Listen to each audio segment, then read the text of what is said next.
أعوذ بالله من الشيطان اللعين الرجيم. بسم الله الرحمن الرحيم.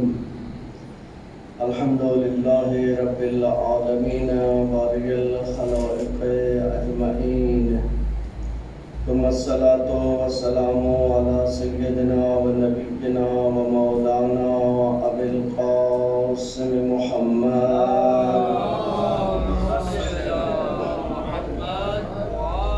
وعلى أهل بيته الطيبين الطاهرين المعصومين المنتجبين المنتخبين.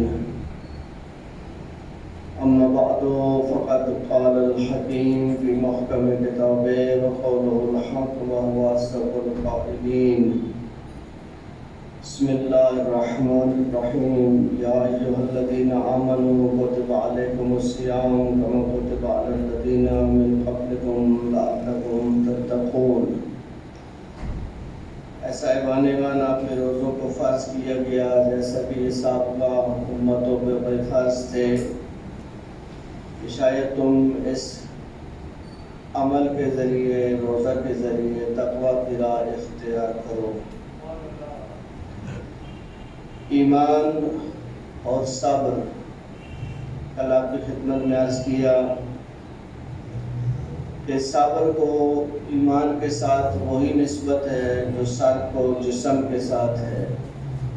جس طرح کوئی جسم سر کے بغیر مکمل نہیں ہوتا، اسی طریقے سے کسی کا ایمان صبر کے بغیر مکمل نہیں ہو سکتا.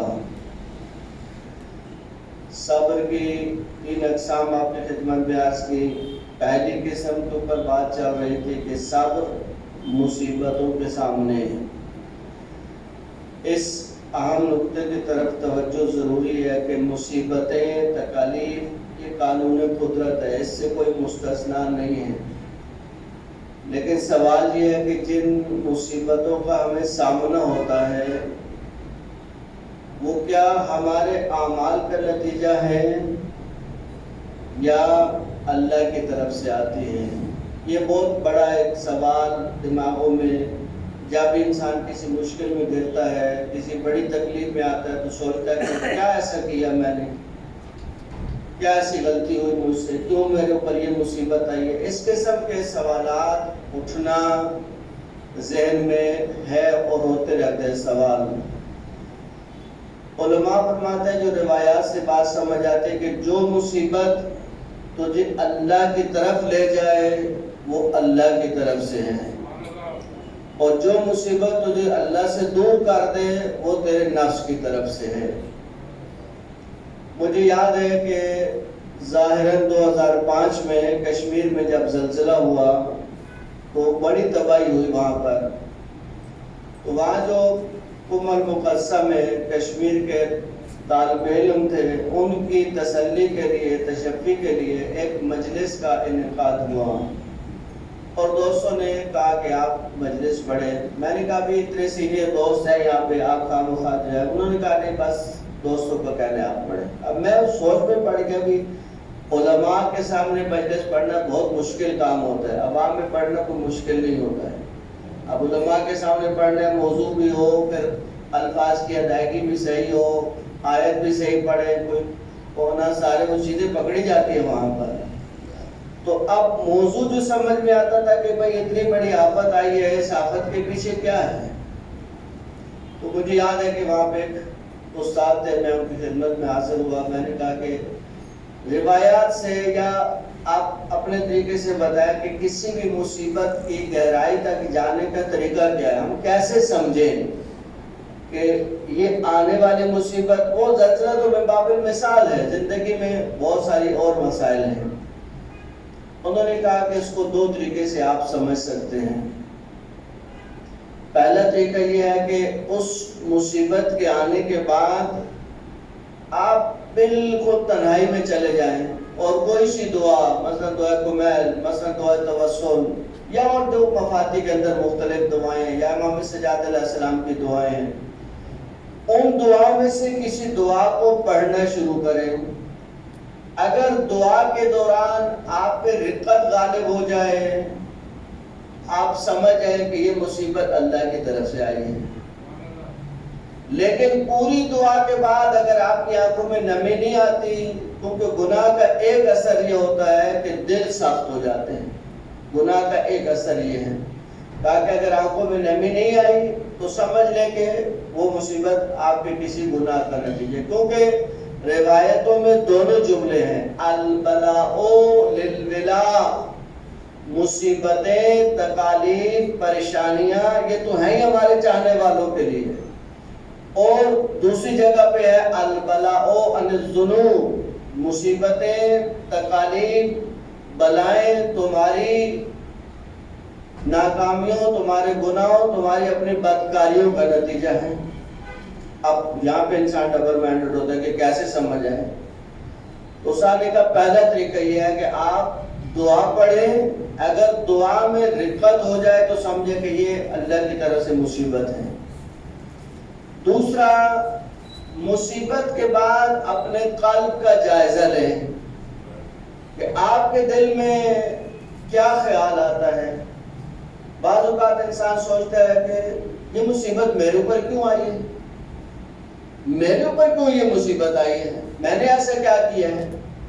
یہ بڑے بڑے تو جو ہے وہ اتنے بڑے بڑے کام کرتے ہیں، پورا ملک کھا کے، ان پہ تو کوئی آفت نہیں آتی، ہم غریبوں پہ ہی کیوں آفت آتی ہے؟ کئی اس طرح کے منفی خیال، اس کا مطلب یہ ہے کہ آپ اپنے کسی گناہ کی وجہ سے مصیبت سے دوچار ہیں۔ لیکن مصیبت آتے ہی اگر ذہن کربلا کی طرف چلا گیا، ذہن آل بیت کی مصیبتوں کی طرف چلا گیا کہ اگر اتنی بڑی ہستیوں پہ مصیبت آ سکتی ہے تو ہم پہ کیوں مصیبت نہیں آئے گی، ہم اس تکلیف سے کیسے بچ سکتے ہیں؟ جیسے میں نے جناب کی خدمت میں عرض کیا کہ آل بیت کو جو سفینہ نوح کے ساتھ مثال دی ہے، اس کا ایک فلسفہ یہ ہے کہ اگر آپ آل بیت کی کشتی پہ سوار ہوں گے تو آپ مطمئن ہو جائے گی جتنی مصیبتیں آل بیت نے جھیلی ہیں اس طریقے سے آپ کو مصیبتیں جھیلنا پڑے گی۔ آل بیت کے ساتھ رہ کے انسان کہے کہ میرے اوپر کوئی مشکل نہیں آئے، دیکھیں بہت فرق ہوتا ہے درجات انسان میں۔ کہتے ہیں ابو بصیر، نام اس کا ابو بصیر ہے، بصیر یعنی بصارت والا، آنکھوں والا، لیکن علماء کہتے ہیں کہ اس کی آنکھیں نہیں تھی، یہ نابینا تھا۔ 50 سال امام جعفر صادق علیہ السلام میں درس میں بیٹھنے والا صلی اللہ علیہ وسلم، 50 سال امام کی خدمت میں بیٹھنے والا، 50 سال میں ایک دفعہ اس نے امام سے نہیں کہا کہ مولا مجھے آنکھیں چاہیے۔ اب دیکھیں ظرف کتنا ہے۔ اب ظاہر سمجھتے ہیں دل میں ہے کہ بھئی اگر امام ضرورت محسوس کریں گے کیا امام کو نہیں ہے، امام کو پتا ہے کہ میری آنکھیں نہیں، امام چاہیں گے تو آنکھیں دلوا دیں گے، شاید اپنے عقیدے میں یہ سوچتے ہیں۔ کہا ایک دفعہ امام علیہ السلام تشریف فرماتے، کہا بصیر تم نہیں چاہتے کہ تمہیں آنکھیں ملیں؟ پھر بھی نہیں کہا مولا جو آپ بہتر سمجھیں۔ مولا نے کہا قریب ہو، کہا قریب آئے، مولا نے چہرے پہ ہاتھ پھینکا، آنکھوں میں نور آ گیا، دیکھنا شروع کر دیا۔